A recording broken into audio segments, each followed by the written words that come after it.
Bună, prieteni! Ce faceți? Bă, văd că vă uitați mulți la videoclipurile mele, ce postez și astea. Dar nu vă abonați. Aia e problema. Că nu sunteți abonați la canal. Dar ce vreți să fac? Dați-mi și mie în comentarii ce videoclipuri să fac ca să puteți să vă abonați. Mulți vă uitați la videoclipurile mele, dar nu vă abonați. Promit că mă tund. Ce să fac?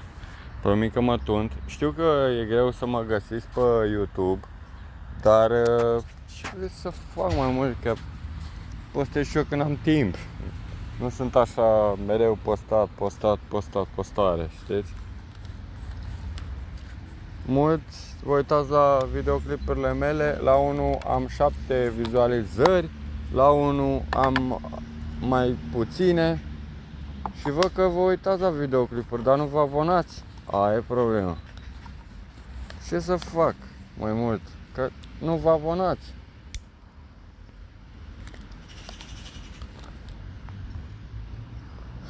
Aș vrea să vă și abonați. Când vă uitați și dacă vă plac videoclipurile, să vă abonați la canal.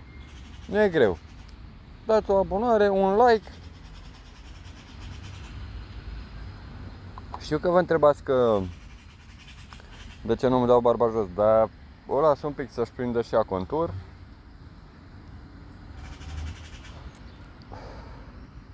Asta e, ce să fac? Postez și eu când am timp. Haideți la Curtea de Argeș, că e foarte frumos orașul.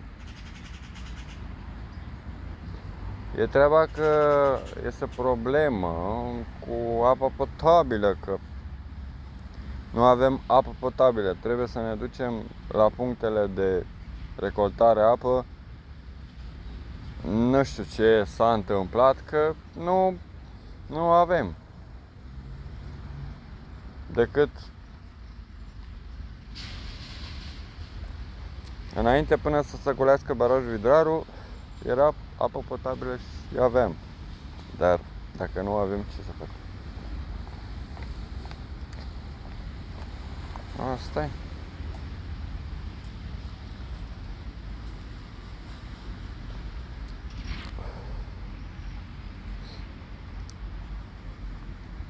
Vorba cuiva, s-a pus apă în cafea. Pune oamenii apă în cafea, dar nu e potabilă. Bă, să mă răvăd. Oamenii nu fac așa ceva. Care mii de bidoane care să umple apa, dar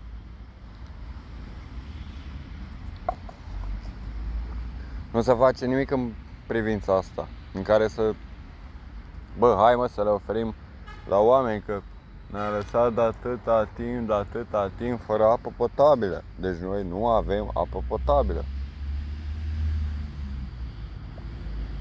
Am văzut că să fac deversări în continuare de la baraj, adică nu se face nimic.